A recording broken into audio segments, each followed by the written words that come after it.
Sunday nights at 11 p.m. Eastern here on BeyondRingside.com. Join us for the Midnight Black Mass. Myself, the Reverend Dan Wilson, brings you the dark gospel of professional wrestling, uncensored, unedited, uncut, and not for the faint of heart. You can find out more about us at youtube.com/pottyhumor or subscribe at Potty Humor on iTunes and Stitcher today.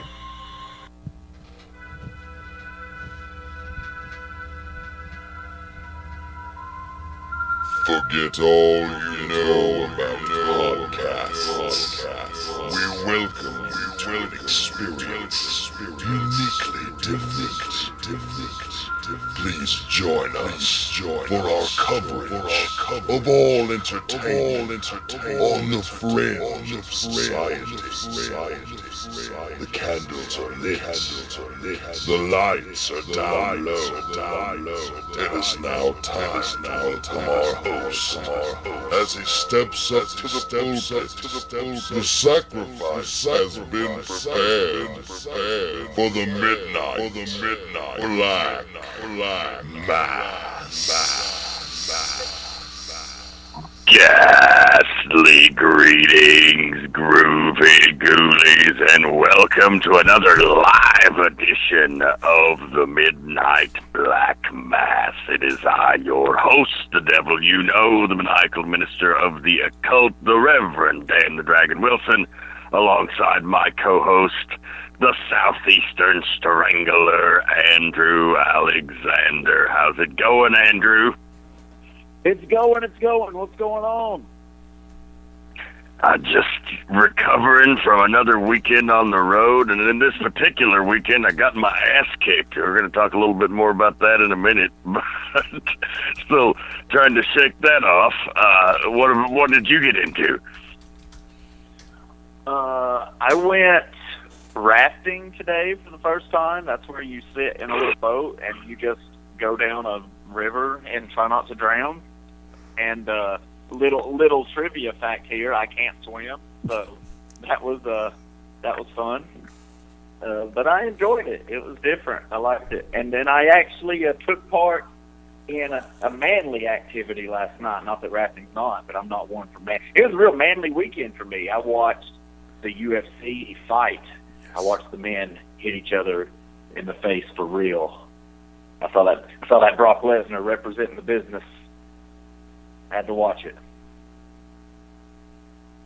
Fantastic. Well, a spoiler alert to the fans who were worried about Andrew's ability to navigate a small boat. He's here, so he did not drown. And so you partook in some manly activities. Do you feel like going and working on a car or maybe watching a NASCAR race now? Nope, not at all. Fair enough. But also on board with us is our producer, the founder of the Feast of the Beyond Ringside Radio Network and ProWrestlingRadio.net. Say hello, Fast Eddie Lane. Greetings, good evening. Thank you for letting me be a part of this show. I've had a great weekend. I also caught UFC last night and actually also caught the NASCAR race last night, too. Damn Brad Keselowski. Somebody blow up his car. Well, just give this man a steak and a cigar, because he's as manly as they come, apparently, according to Andrew Alexander's Index of Manliness here on the Midnight Black Mass. So, I introduce Eddie a lot of times on the show, but tonight in particular for a reason, because we have a special guest on the program. It's been a long time since the format of the show has brought on an outside party. We took a long hiatus on special guests. We did a lot of entertainment-based programming, a lot of comedy, and certainly that'll be back when we feel like bringing it back. But tonight, the order of the day is professional wrestling. The business is pretty great in 2016. It's one of the best years since the bubble popped in the early 2000s from the end of the Attitude Era, and things are looking pretty bright for the future. So got a wrestling-based guest tonight, and he is on the line. And fans, A lot of people are probably wondering about his condition after last night. He is the Why We Wrestle heavyweight champion, the WWW Triple Crown champion. He's popular amongst many sects of wrestling fans, particularly with the female demographics, but he's just one of the most unique characters. He's a guy that everything you see in the ring is everything you get in real life. There's no distinction. He's one of the true blue guys that makes wrestling what it is, and it's my pleasure to have my brother, the Lethal Dose Strychnine, on the show. How's it going, man? I'm doing good. So you decided to go back to the regular format of a special guest. The first person you pick is me? Jesus help us all.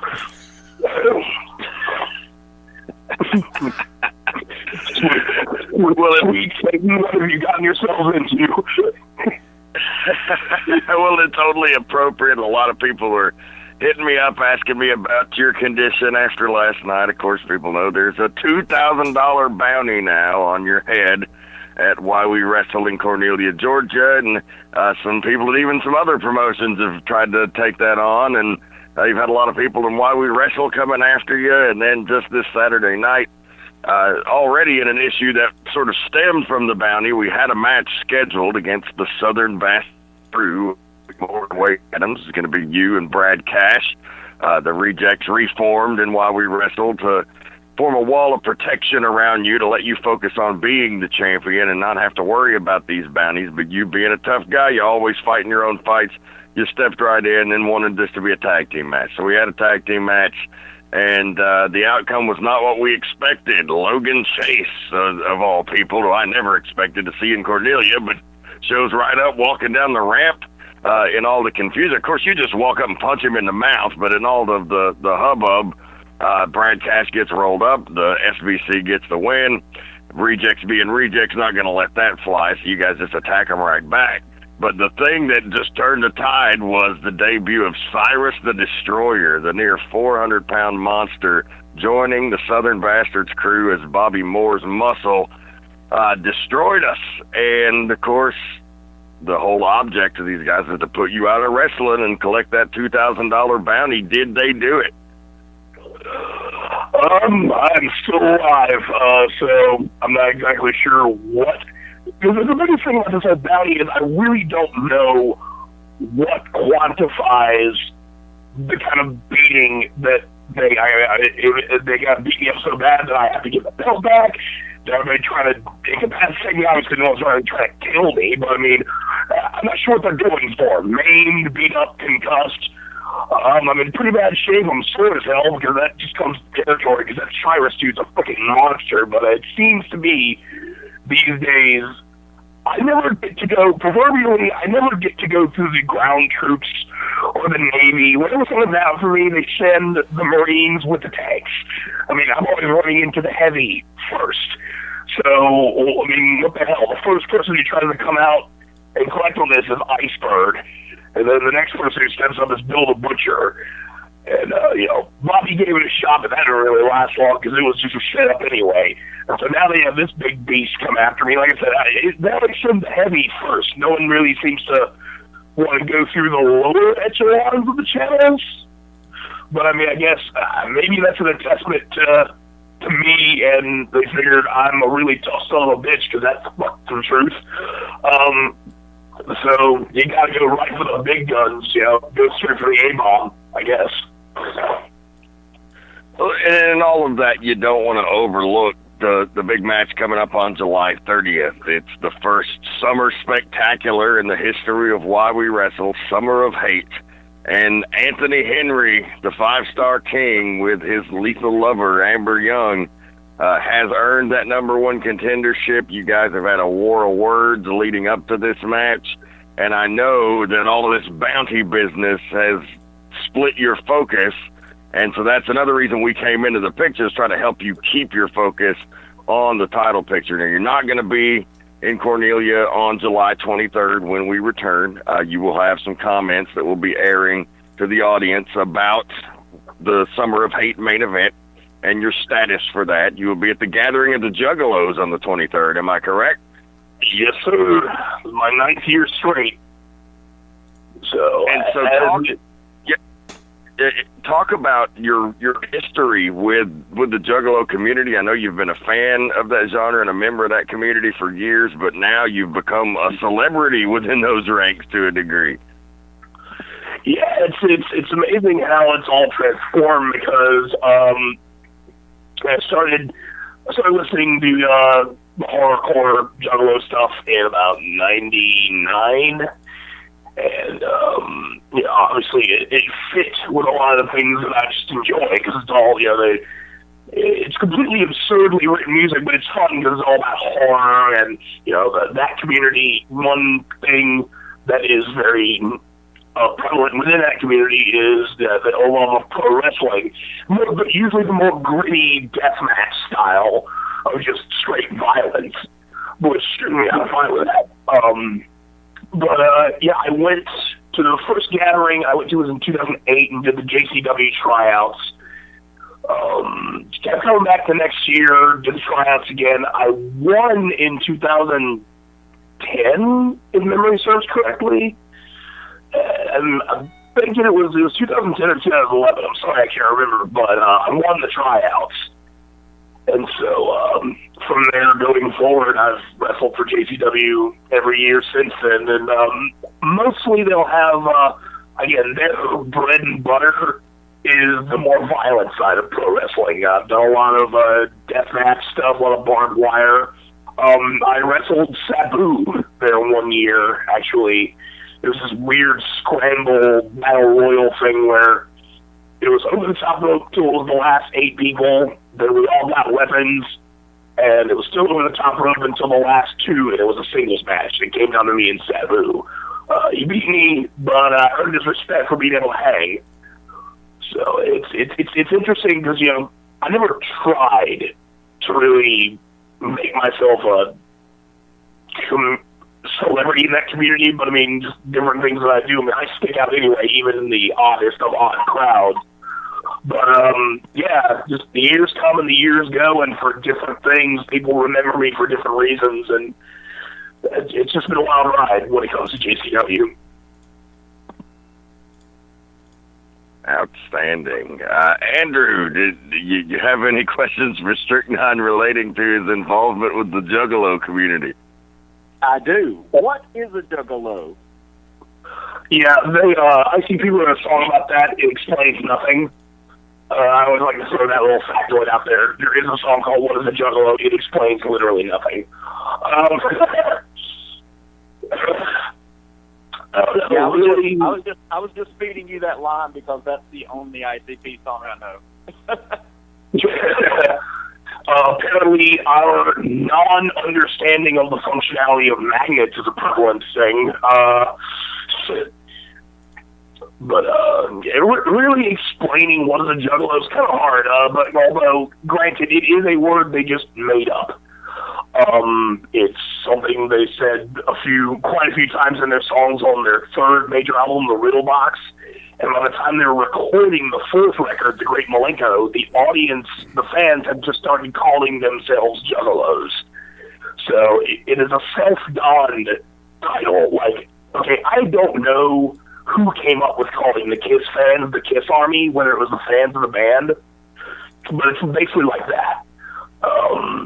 And now what it's become of it is rubbed off into other genres of the horrorcore genre, because at the beginning of it all, ICP was basically alone in doing the kind of music they do, where it's horror, hip hop, kind of not designed for the people who like regular hip hop. It's the idea behind it. It's music and wrestling are very synonymous. In the sense of like ECW. ECW is a really big success with a niche market that were very diehard, and ICP's operation is the same. It's not designed for everyone and has no ability to be mass marketed for everyone to like, but it's designed for a few people who are really going to latch onto it, and they did. So, now that they've expanded and there's more acts that are kind of along the line. There was ICP at the beginning, and then Twisted came along, and then there's ABK, Blaze, and there's a whole gaggle of them now. So that whole community, that's what Juggalos are. For the wrestling portion of the gathering, how many fans do you think watch the wrestling show? They don't really crowd. Thousands come to watch because it's not like it's just something that's going on at the time. The wrestling always kicks off after the main stage concerts are over. So usually the show starts at about 2 in the morning, and it doesn't cost any extra to go watch the wrestling. It's just you. If you want to, go and just stand there and watch it. There's other stuff going on the grounds because the gathering is one of those festivals where you live on the grounds and you camp, where you can have your tent set up where main stage is within shot of where you're sleeping. It's not like it's different from the things like Carolina Rebellion, which is inherently just a big venue concert that you sleep in a parking lot kind of. But a real festival, it's like that. Because so there's other concerts going on at the same time, parties, but a lot of people, thousands, will go after the main stage is over and just go migrate over there to watch the wrestling because now they do wrestling multiple nights. A tradition starting a few years ago that's continuing this year will be they always have an all-women's show. This year, it's the company's been doing Girl Fight. They're putting on Girl Fight at the gathering. So you got your Crazy Mary Dobsons, your Dementia DeRoses, I do believe Aja Pereira, Super Aja, she's booked. Amber O'Neil used to do it with Arena Chicks, but now she's kind of got out of that. But yeah, they're doing the women's show one night. They're doing the basically all deathmatch style show the other night, and then Bloody Mania is their big one. That's where they have their featured matches, as well as they always like to bring in a lot of icons and legends. They'll bring in a lot of the bigger indie names for Bloody Mania, and Bloody Mania it's kind of what closes out the gathering. Bloody Mania starts after ICP's set on Saturday night is done on Saturday night. And ICP is the last scheduled concert of the gathering. And so after that's done, then Bloody Mania gets started. And Bloody Mania is really the finale of the gathering now. It used to be different, but they changed the format on the days of the week they do the event. And so, now wrestling was what caps it all off. Cool. Does ICP, do they still wrestle at all? No. They do commentary. At least I know Shaggy does. Jay will MC from time to time, but neither of them really wrestle anymore. Okay, cool. Fast Eddie Lane, question for Strychnine.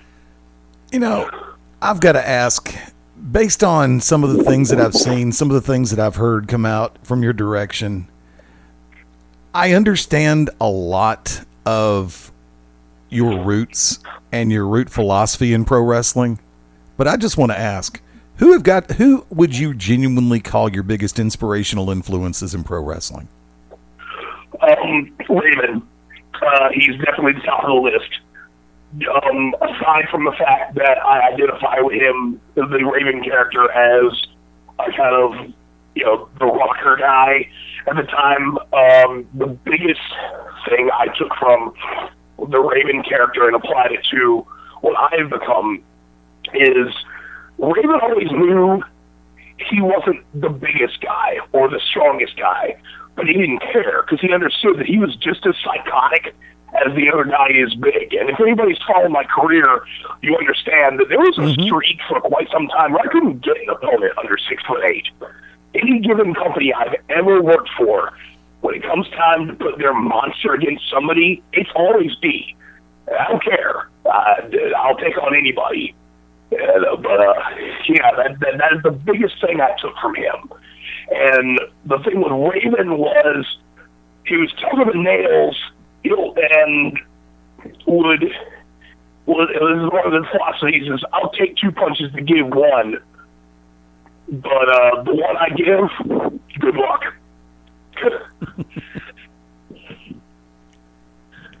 Outstanding. So Raven was pretty much the main one. There was no other influences you would rank up in that category. Definitely, I had to really assess what I can realistically do, because in wrestling, my all-time hero is The Undertaker, but I'm not 6'10", so yeah. Of course, you got the guys like, as far as on the performance side, Jake Roberts. Jake Roberts, he was one of those. He was from the time he showed up to the time he left, he was Jake the Snake, which is easy for me, because Dan, you hit the nail on the head. What you see is what you get. A lot of people in wrestling, because we are a personality-driven business, a lot of people come up with these concepts and ideas of an in-ring persona, but it's so far from who they are, it comes across like bad acting. But I don't have to do that. It's really simple because, in wrestling, I portray, if you will, just a hard rocker guy who will run into a fight, leap without looking. And I'm doing that on Saturday, Sunday, Friday, whatever. Fast forward to 3 days on a Tuesday night, I'm at the Masquerade starting mosh pits with like 30 people. Which I'm literally just recounting last week. This all just happened. Because a week before last, I went to see Slipknot and Marilyn Manson. Spent most of the night in the pit. Fast forward to last week, and Tuesday night, it was In This Moment, Hell Yeah, Shaman's Harvest, and some band I didn't watch. But during Hell Yeah, the pit got really, really violent, and I was the nucleus. Because it's just what I do. I love that stuff.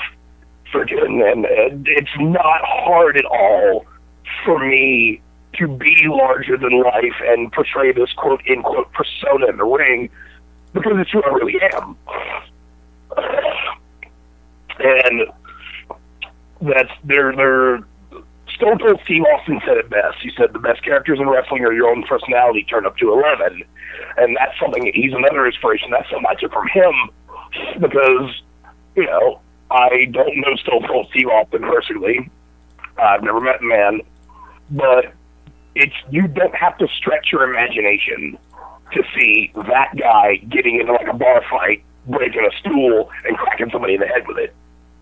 You don't have to work your suspension of disbelief at all.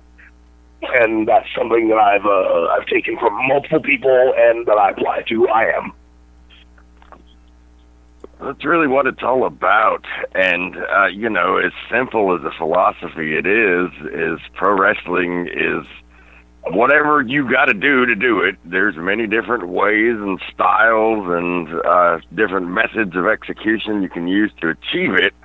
But ultimately, you have to portray something that people can lose themselves in and believe, if not for a minute. And so if you're not accomplishing that, you're not accomplishing the end goal, no matter how beautiful it is. And like I said, there's a million different ways you can do it. But if you're not sucking them in, if you're not making them believe in you, then you're not going to have success. And you've had great success doing that, surprisingly, with the odds against you, at least from an on-paper perspective. You started out as a hated individual with the Hate Junkies, and, of course, it wasn't long before the Junkies were getting cheers from the fans after a year or so run. And then you connected on a way with them as a single after that was over that nobody has ever done, especially with your look and demeanor and attitude. But they respect you from a believability perspective. They know that you're giving them the real deal. Even though in rural Georgia, a man with eyeshadow and painted fingernails and, just this unique look. It's amazing to me that you are the most beloved man in town. This is a conundrum that I always tell people is rather entertaining to me. If you take me exactly how I'm dressed and I'm walking through the grocery store, people go, look a little funny, take a step to the left, maybe clutch their kids a little closer. Typically my eyes don't match. I've got, rings in my face, etc. And, but take me exactly looking, no changes to my physical appearance, put me in a wrestling ring, and they love me. Because it's just the truth. It's funny because, again, in these small towns, because, I wrestle multiple places, Monroe, Royston, Cornelia, typically, my look does not scream, you should like me. But the difference being is, I guess, it's presented in a different format. They don't quite compute someone living like I live. But on the entertainment side, they can enjoy watching me do what I do and not have to think about the fact that, again, the rest of the days of the week, I still look exactly like this. So, but when I go to the ring, the audience knows from the get-go that they're just going to watch somebody get beat up, win or lose.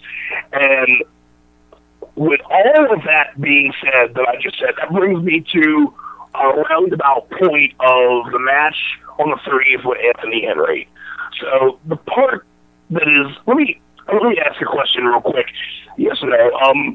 Do I need to censor the things I say on this program? Or is it targeted to adults or? No, it's absolutely 100% unfiltered and uncensored. How could you have a black mass?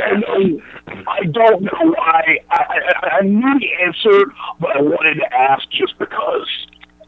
Yeah, we usually talk a lot about Assy. Fair enough. Okay, so all of that being said, Anthony Henry, of all people, has the fucking gall to look at me Saturday night and say that you're a fake, you're a fraud. Anybody who spent more than 10 minutes around me knows that is not the truth. I don't care if people know it because that's on them. But I don't understand where he could be coming from with the thing. Because I'm not Anthony. Anthony was my second match. I trained in the other building in Cornelia under Slim J, Todd Sexton, Azrael. AJ Styles would come through run drills with us. Jimmy Ray would come through run drills with us. Anthony was my second match back when they used to run Friday night. He's known me all this time from then to now. When I met him, he wrestled in pants like the Hardy Boys, had hair down to his shoulders, came out to a Korn song. And it was amazing to me because all this time I've known him, and his attitude has always been consistent. And his attitude's always been that he has this weird superiority douchebag complex. And that's always been how it is. But he, on the outside, has morphed himself over the years, depending on what he thought the business was going to want from him. The one thing I've always been amazed by is really talk about the pot in the fucking kettle. Because I've always been me. I've always done me. And that's how this works. And there have been times where the offices, places I worked like that, and there's been times they didn't, but I've always been consistent because I'm me. Anthony, on the other hand, has basically been playing this roll of the dice game to try to see what sticks. Because the reality being is, in the independent wrestling scene, the dude is gloriously generic. You can throw a rock and find a guy that has his look, probably does the moves he does, and has the same in-ring attitude that he does. But you won't find another me. That's just not going to happen. WWE tried to make one in Corey Graves, but unfortunately he broke his neck. But, true story. That's true life. Me and our dichotomy has always been the following.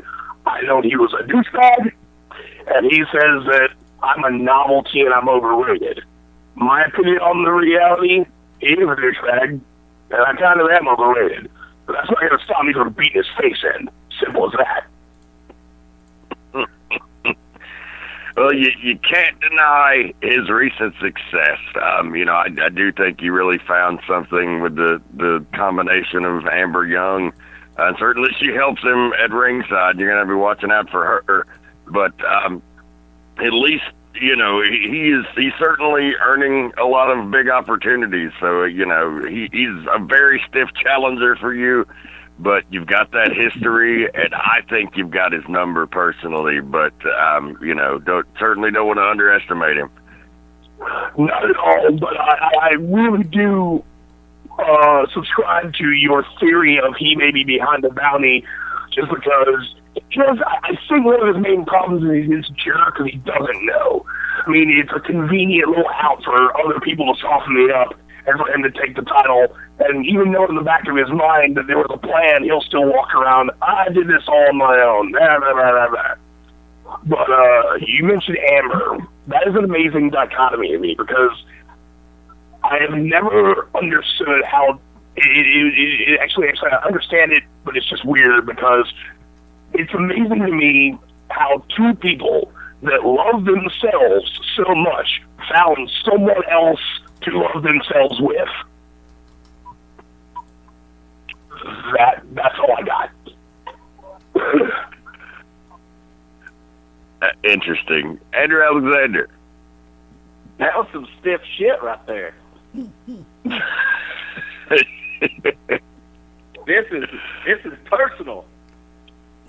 Yeah, and that's just how this works, because I have known that dude for quite some time, and this is by far not the first time that we have locked horns. And one thing that's amazing, I'm actually going to go ahead and give you one more little bit of back history here. My first major run as a top guy in any company was APW in Royston. And I was being, portrayed as the top antagonist and against Anthony. And I wasn't in the title picture, and that pissed me off because I felt like, that's what I wanted to be. And I'm not the kind to ask for opportunity. I'm the kind to kick the door in. So I set Anthony on fire. And so it was interesting that I finally beat him for the title. It was weird how it worked because the audience, he was being portrayed as the top fan favorite, but it was growing stale because the audience, I think, figured the gag out. They figured it out because it's bleedingly obvious. This person is glad-handing and he's being nice so that he will get cheered, but he doesn't actually like people. I think they figured out that he was basically pretending to be likable. And so by the time it came for us to have a really big match, was in the cage, main event of the show, the audience flipped on him. That feud turned me babyface in that town because I was never unanimously hated there. It was always like, 70-30. But by the time we came down to the blow-off, it was 70-30. They were cheered for me. So, again, he and I locked horns several times. It's a constant with he and I. We always cross paths somewhere, somehow. And when I said Saturday, I meant it. If you want to see two men attempt unarmed homicide, show up on the 30th. Guaranteed that's what you'll get. What a hell of a main event it's going to be. July 30th, 2016, Why We Wrestle at the Church of Southern Wrestling in Cornelia, Georgia. Summer of Hate, the first ever summer spectacular for Why We Wrestle. Tickets are $20. You can go to Twitter, find Why We Wrestle on Twitter at Why Do You Wrestle, on Facebook.com/This Is Why We Wrestle, on Instagram, This Is Why We Wrestle. Get more info about that huge card. Also confirmed for that card now, the People's Captain, managed by the legendary Jeff G. Bailey, Gunnar Miller, going to be going toe-to-toe with the Priest of Punishment, Michael Judas, just 1 week out of the Scenic City Invitational Tournament, where they will square off in the first round. While We Wrestle tag team titles will be decided in the finals of the tag team title tournament.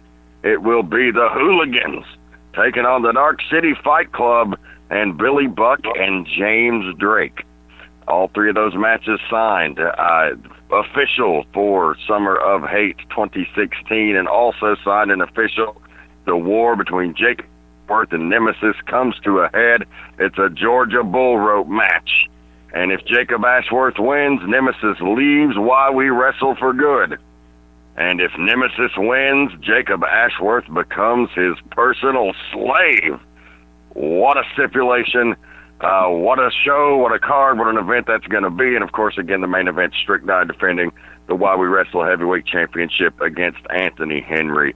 Fast Eddie Lane, you got a question for Strychnine? I have just been in awe this entire time because not only the characterization, but the character itself. Strychnine comes across, and I say this to your face the same way I said it before we even had a chance to speak tonight. I love the way you come across. You come across real. You come across genuine. You come across clear cut. And I got a feeling somebody going to get their ass kicked. That is correct, sir. That is what I do. And that is why the people repetitively come to watch me. That's just how it happens. Things are reaching a fever pitch in Cornelia over that. So very, very excited to be back in the mix there with you. Excited and proud to represent you. I got to ask, after being a guy that came up right there, blood, sweat, and tears, and now you're traveling to the Gathering of Juggalos, you're going up to Tennessee here in August, you're just getting all over the place lately, but now you've also been handed, or not handed, you earned that shit, but you are the face of Why We Wrestle, the Why We Wrestle Triple Crown champion, the face of the Church of Southern Wrestling. You are the man that a brand stands behind. What is that like, and what kind of pressure does that put on a man? It's a huge pressure, but one I'm glad to undertake. It's still a little confusing because I'm going to be completely honest, I never, and I repeat, never saw it coming when it comes to the level I'm at now. Truth, everywhere that books me on a regular basis, I am their champion. 4 different companies. One of them is Monstrosity. It's a novelty thing that doesn't run all the time. There's Southern Fried Championship Wrestling, Why We Wrestle, Alternative Pro Wrestling, and Monstrosity. I'm holding the belt all 4 places. So, I mean, there's a lot of pressure on me from a lot of angles, and like I said, I'm glad to be able to shoulder it. But one thing, Why We Wrestle is very special to me for a lot of reasons. Because, I mean, who in Georgia wrestling, if they don't have a soft spot in their heart for that building, I'm not sure we can be friends. It's just how that works. Because, I mean, if you feel free to name another building that has the history and lineage that building has, no matter what the name on the side of the building has been. I mean, if you can find another building in the Southeast that has that kind of a lineage to it, by all means, tell me, because you probably just made something up. And to be able to shoulder the responsibility to be the face of that building, where I went to my first independent show, and that's where I got training, and that's where I really cut my teeth. It's an honor, and I'm very proud of it. Because, again, I never saw it coming. Because, again, on paper, it doesn't make sense that the people of the town of Cornelia, Georgia, would get as behind someone like myself as they are. It doesn't make any sense, and that's the thing I think is the most magical about it, is because you can't book this. You just can't. It happened organically in a way that no one can figure out, because if you actually tried to make it happen, it would fail gloriously. I think that's why it works so well, is because they didn't try. It just happened. So, yeah. Hope that answers your question. Those are the greatest success stories in wrestling, in my opinion, is when something happens organically.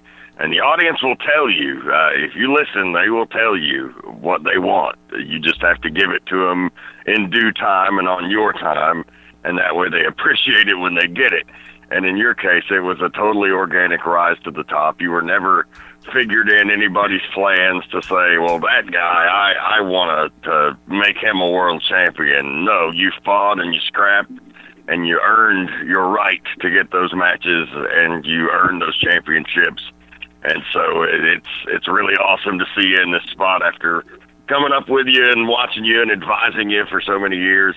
But as we wrap up this interview, or we start to at least get to the end of it, tell the people a little bit about your upcoming appearances. I know you've got a pretty busy summer. We've touched on a couple of them, but go ahead and give them the full rundown of where they can see you live.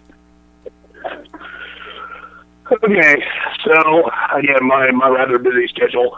I have no idea what I'm actually going to be doing at the Gathering of the Juggalos this year, but I always end up in some shenanigans. But one thing I am going to try my hands at is every year in Wolfpack, they do, as part of Psychopathic Radio, they've been running this bare knuckle MMA invitational sort of thing, and I want to try my hands at that. There's one guy who's been consistently winning, and I want to see if I can take him down. That's just how it's. They don't, obviously, there's no weight classes. They give you a mouthpiece and ring a bell. There's no ring. You're fighting on a stage. I want to see what I can do. As far as what's upcoming, I'll be, my regular Fridays, I'll be at Alternative Pro Wrestling in Royston, Georgia. I'm the Southern States Heavyweight Champion there. The 305 Cherry Street, the address in Royston. They typically run first on third Saturday, which is Southern Fried Championship Wrestling in Monroe. I'm the heavyweight champion there. I don't have anything majorly billed coming up, I don't have a set opponent going in, but I've been doing an invitational sort of thing where I've issued an open challenge, and whoever comes to the curtain is who's I'm gonna tangle with that night. And of course, the second and fourth Saturday every month, while we wrestle at the Church of Southern Wrestling in Cornelia, Georgia. I've got an appearance at August 20th in Knoxville. I don't know all the information of the shows yet. To be honest with you, I know I'm in some invitational scramble match thing, but yeah, it's August 20th in Knoxville.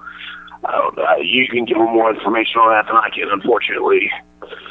I'll be on that card as well. It's Warzone Knoxville, Tennessee, August the 20th, Saturday night at the Halls Powell Boys and Girls Club in Knoxville, Tennessee. Two Cold Scorpio will be there, along with the Reverend Tank, Brad Cass, and a whole host of others. Nice.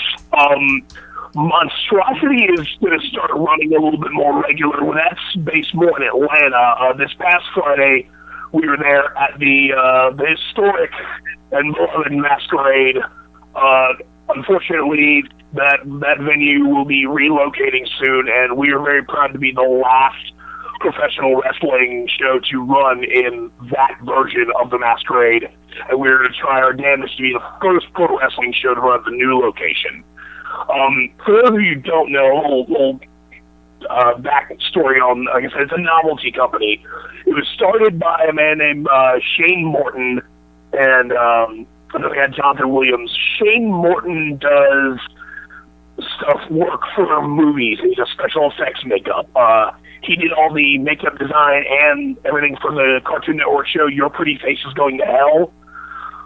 He designed their look, the makeup, the horns. He had this idea of, what you ever wondered what would happen if Dracula and Frankenstein got into a fight? Well, we decided to make that real life. And we take, pro wrestlers, and make them up like movie monsters and put them against each other. Friday night,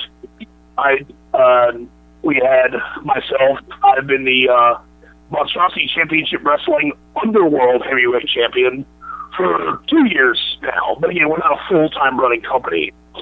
But I underwent a change there, and now I am a Strickenstein to make a better, stronger, more MCW champion.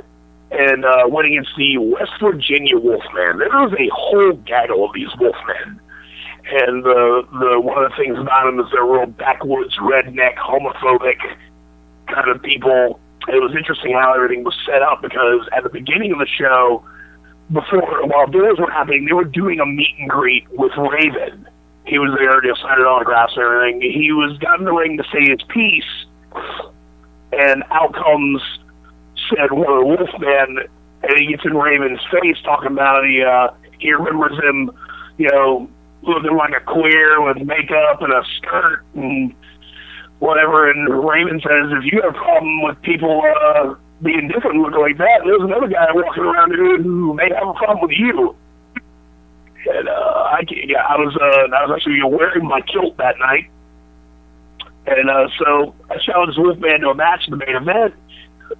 And something very unexpected happened, and we're going to go back to, obviously, something I said earlier about my inspirations. I was floored when Raven, on the mic, he told everyone, he's like, thank you for supporting independent wrestling. And he looks at me and says, this is the future of pro wrestling, and you're getting to see him on his rise to the top. I was speechless. All I could do is shake his hand and say thank you. I had no words. But it was an amazing honor, and like I said, it's just I can't describe. He was my chief inspiration, and you don't get that kind of attaboy every day. So that like I said, I was happy about that. But the monstrosities are start running more frequently. It'll be different venues around the Atlanta area. And as the information comes more about that, I'll definitely pass it along to you guys. Cool. Well, we'll be glad to plug it. Andrew, Eddie, any last questions, comments for Strychnine before we get him out of here? I just wish I had the night off. I'd make the road trip. I saved the best for last. You are the Why We Wrestle champion, correct? Yes, sir. So, can you tell me, why do we wrestle? Well, I can only answer that for myself. Why do I wrestle? It's a simple matter of, it's an extension of the fact that I'm an adrenaline junkie. Because that's what I live my life for. It's just the rush, the adrenaline of it all. That's why I dive into mosh pits. That's why I crowd surf. That's why we get in the ring, and if you have put on a pair of boots and got in the ring, you are risking your life. I mean, what we do is very dangerous. And as the story has been told through the years by different people have been maimed, paralyzed, and even killed doing what we do. We train hard, and we try to entertain, and you beat someone senseless in the safest way you can, which is weird to say, but you're just trying to pin him. You're usually not trying to kill him. But it's a rush because it is dangerous, and it's not something we're designed to do. And in all honesty, that's my passion in it. Is like I said, it's an extension of my adrenaline junkiness. That's just how it is. Okay, I'm hoping one day with people answering the question, I can figure out why I wrestled, and your answer is definitely not why I did.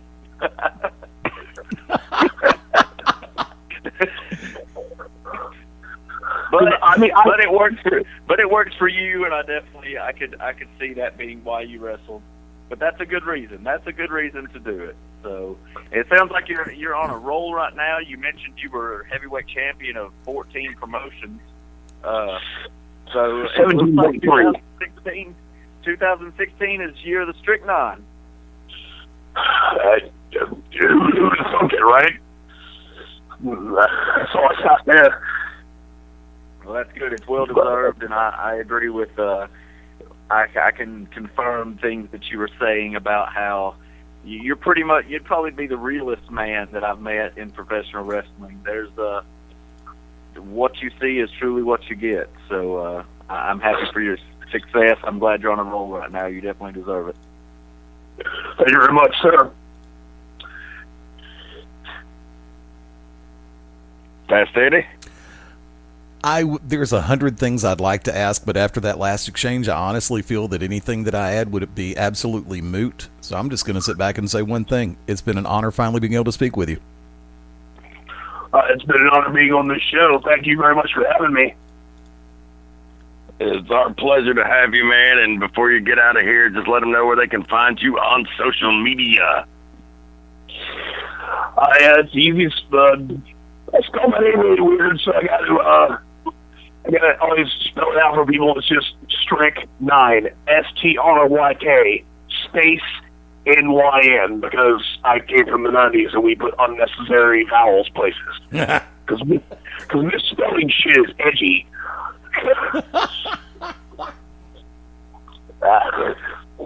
Apparently. And you are also on Twitter at LD100Stryk9. I'm going to be honest with you. I made that, and it lost my attention in about 12 minutes. Because the best analogy I can come up with, Facebook is a wall where you can put stuff up and write stuff.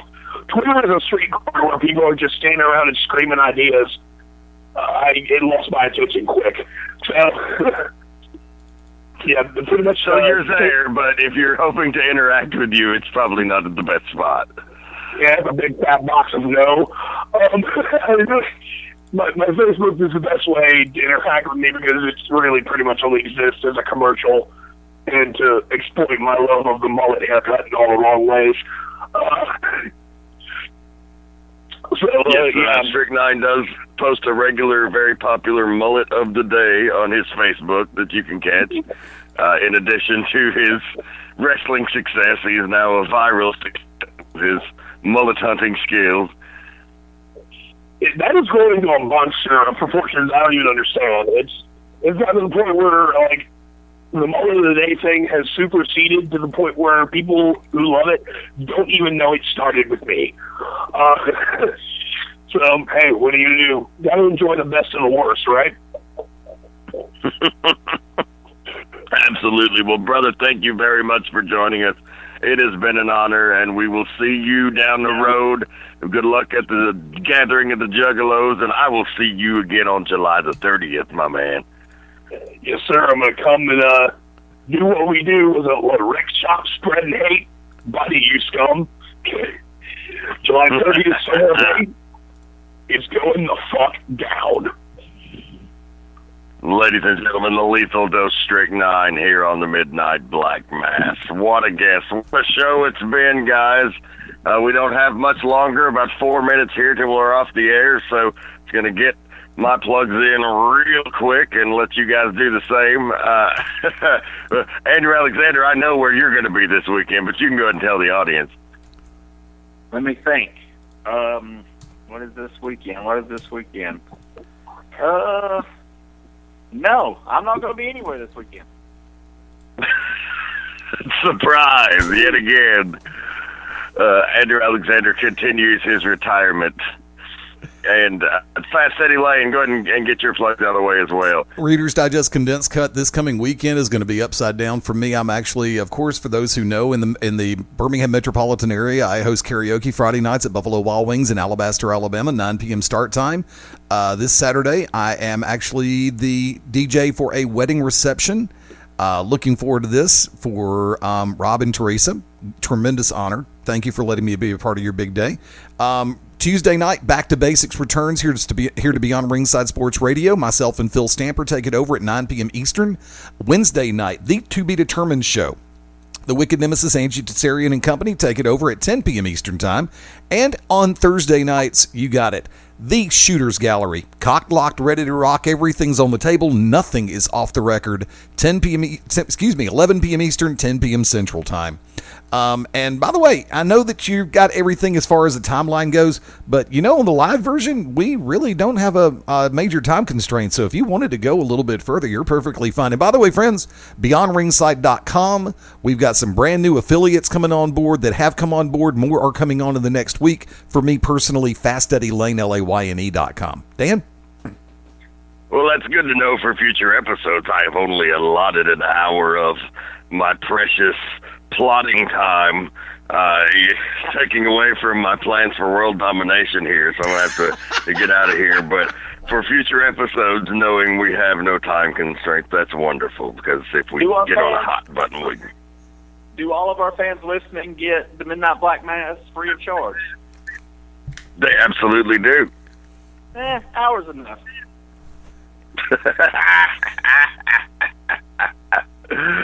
Well, you can see me live and in color this Saturday night, July the 16th in Porterdale, Georgia for Platinum Championship Wrestling. I'll be managing the Strong Style Psycho Tank against wrestling's most deadly weapon, Jeter.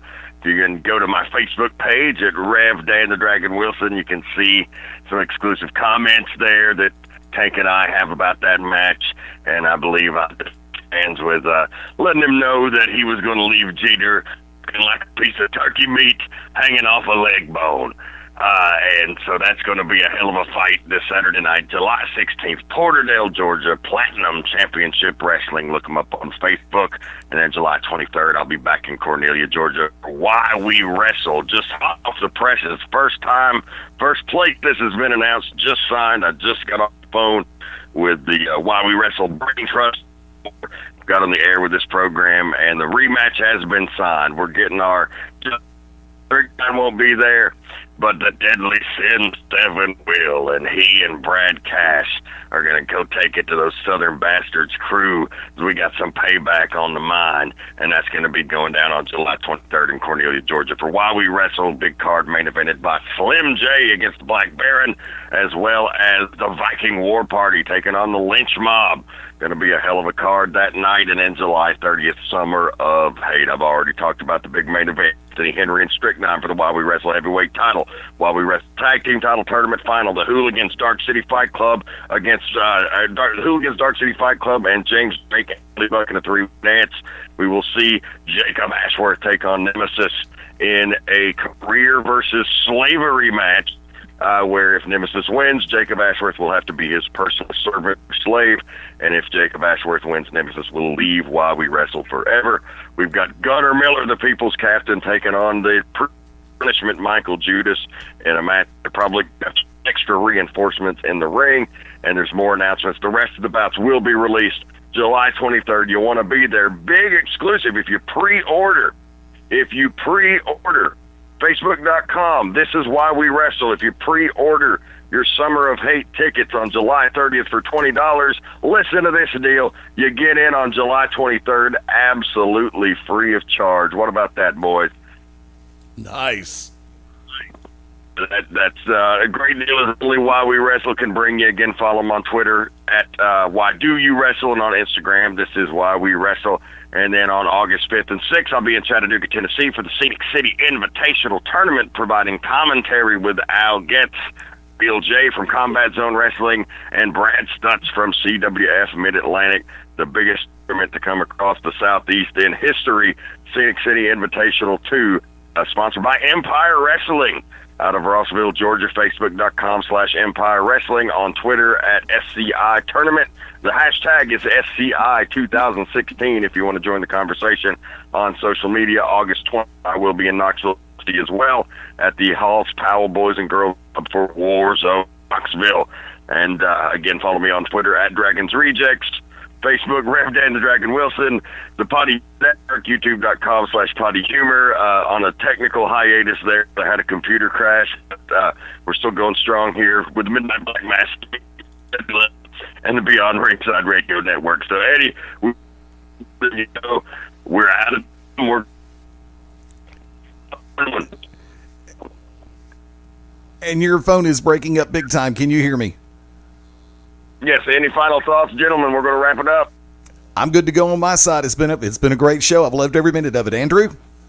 I'm very glad when he was running through that big card, he specified who was involved in the stipulation between the loser leaves and slavery.